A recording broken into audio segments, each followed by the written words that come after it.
اور جا کر کے اسحاق ڈار کو قائد حزب اختلاف نہیں بننے دیا، کوئی اکثریت نہیں تھا.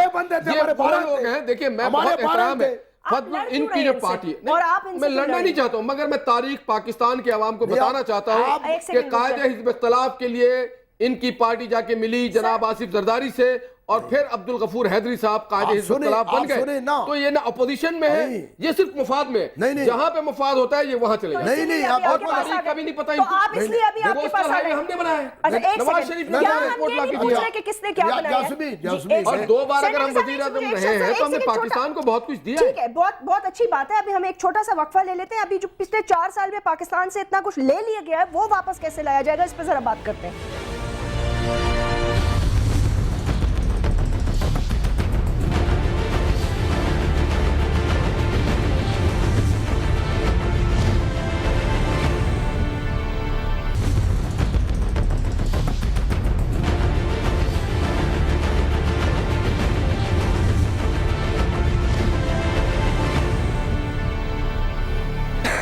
ویلکم بیک ناظرین. اب آپ مجھے یقین ہے کہ آپ لوگ ایک دوسرے سے نہیں لڑائی کریں گے کیونکہ نیا اتحاد بننے جا رہا ہے. سینیٹر صاحب آپ بھی ان کو نہ تنگ کریں. اس وقت ایک بہت ہی سینئر دفاعی اینالسٹ ہمارے ساتھ موجود ہیں اور ان کو میں ویلکم کرنا چاہوں گی. ان سے بات کرتے ہیں. لیفٹیننٹ جنرل ریٹائرڈ معین الدین حیدر صاحب. جنرل صاحب بہت بہت شکریہ ہمیں جوائن کرنے کا. شکریہ یاسین. میں صرف یہی پوچھنا چاہتی ہوں کہ دو باتیں، دونوں میں بڑا تضاد، اور کس طرح آپ دیکھتے ہیں اس معاملے کو، یہ اس کی ٹائمنگ اور یہ کیوں کیا گیا اس طرح؟ دیکھیے، ایک تو گورنمنٹ کی اور سپریم کورٹ کی انفارچونیٹلی ٹینشن اور کھچاؤ کافی دنوں سے چل رہا ہے جی. مختلف وجوہات کی وجہ سے. جو ان کے سامنے جس قسم کے انالوگ کیسز ہیں یا میمو گیٹ ہے، اور سپریم کورٹ کو یہ شکوہ ہے کہ ان کے جو ججمنٹس ہوتی ہیں ان کو سیریسلی نہیں لیا جاتا اور ان پر عمل درآمد نہیں ہوتا. ایک تو یہ ٹینشن چل رہی تھی. جی. جہاں تک آرمی چیف فوج کا تعلق ہے، ان کے کام سے اور ان کے کنڈکٹ سے حکومت بہت خوش تھی. ان کو ایکسٹینشن بھی دی، ہمیشہ تعریف بھی کی کہ جمہوریت چاہتے ہیں کہ ملک میں پنپے اور پھلے پھولے. جی. سب کام ٹھیک چل رہا تھا. لیکن یہ جو میمو گیٹ کا مسئلہ آیا ہے، اب اس میں D G I S P R صاحب کہتے ہیں کہ حالانکہ ان کو ڈائریکٹلی سپریم کورٹ سے نوٹس وصول ہوئے تھے کہ آپ آ کے حقائق یا اپنی کہانی بیان کریں، جی. لیکن انہوں نے جو اپنے بیانات تھے وہ ڈیفنس منسٹری کو بھجوائے ہیں اور ڈیفنس منسٹری نے اٹارنی جنرل کے تھرو داخل کیے ہیں. اس کا مطلب یہ ہوا کہ وہ اپنے صحیح چینل کے ذریعے سے وہاں پر گئے ہیں. ٹھیک. اب یہ ڈیفنس منسٹری جو سیکٹری کو ہٹایا گیا ہے، it can send a very wrong message to people. اور اگر انہوں نے رول آف بزنس میں جس طرح کہا جا رہا ہے، اب ہمیں تو پہلے معلوم نہیں تھا، جی. اچانک یہ خبر آج یہ بریکنگ نیوز کے طور پر آ گئی کہ ان کے خلاف کوئی انکوائری ہو رہی تھی یا کوئی چارج شیٹ تھی، ہمیں تو پتہ نہیں تھا. لیکن اب ان کو اس وقت ہٹانا کوئی اس کا ٹائمنگ اس قسم کے ہے کہ اس سے بہت پیچیدگی پیدا ہو سکتی ہے یا بوکھلاہٹ پیدا ہو سکتی ہے یا پینک پیدا ہو سکتا ہے. کیونکہ وہ کہیں کہ بھئی آپ ایک نئے ان کو فوجی کو ہٹا کر آپ جو ریٹائرڈ فوجی کو آپ ایک سویلین کو لے کر آ رہے ہیں، ان سے پتہ نہیں کیا کام کرانا چاہتے ہیں، کون سی نوٹیفیکیشن نکلوانا چاہتے ہیں. اچھا. It can send many wrong signals at this junction, جبکہ پہلے بہت پیچیدگیاں اور ٹینشن چل رہی ہے. جن صاحب ایسا تو نہیں، سوری معذرت کے ساتھ، ایسا تو نہیں ہے کہ یہ پریشر کریٹ کرنے کے لیے کیا جا رہا ہو؟ وزیر اعظم نے جو بیان دیا آج بھی وہ کبھی بھی کہہ رہے ہیں کہ جی رولز آف بزنس کے تحت غیر آئینی کام کیا ہے چیف اور chief of the I S I نے، جبکہ آئی ایس پی آر کی سٹیٹمنٹ کہتی ہے کہ بڑی سیریس ایلیگیشن لگائی گئی ہے فوج کے سربراہوں پہ. بالکل، یہ بہت سیریس ایلیگیشن ہے اور اس کو بہرحال ایک فورن نیوز پیپر کو میں اس کو نہیں ایسا سٹیٹمنٹ دینا چاہیے تھا، اور خصوصی طور پر جبکہ chief of army staff China کو وزٹ کر رہے تھے. جی. یہ ایک بہت سیریس مطلب کہ مسئلہ ہے. ظاہر ہے کہ اس کے اوپر بہت اپسٹ ہوئے ہوں گے آرمی کی ہائی کمانڈ جو ہے اس سلسلے میں، اور وہ کہتے ہیں کہ ہم تو کورٹ کو اسسٹ کر رہے ہیں، وہ حقائق ہم سے پوچھ رہے ہیں، ہم بتا رہے ہیں، ہم ڈیفنس منسٹری کے تھرو بھیج رہے ہیں، اٹارنی جنرل کے تھرو بھیج رہے ہیں، اور 3 ہفتے سے گورنمنٹ نے اس کے اوپر کبھی نہیں کہا کہ بھئی یہ غلط کام ہو گیا یا چینل جو ہے وہ استعمال نہیں ہوا.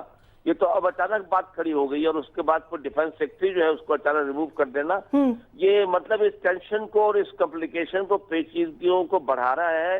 حالانکہ وقت یہ ہے، تقاضا یہ ہے کہ ان پیچیدگیوں کو کم سے کم تر کیا جائے. بے شک کچھ سپریم کورٹ کے ڈیسیشنز کو خوشدلی سے قبول کر لیا جائے اور جہاں تک ہو سکے ایسی صورتحال پیدا نہ ہو کہ غلط فہمیاں پیدا ہو کر کوئی پینک ایکشن مطلب لوگ لینا شروع کر دیں. جنرل صاحب بہت بہت شکریہ وقت نکالنے کا. انہوں نے کہا جی ڈیفیوز ضرورت ہے. شہناز وزیر صاحبہ، یہ آپ نے گفتگو سنی ہوگی جنرل صاحب کی بھی، جو ان کا تجزیہ ہے وہ یہ کہہ رہے ہیں کہ جی پہلے سے ایسا کچھ معلوم نہیں تھا، کوئی انکوائری وغیرہ چل رہی ہے.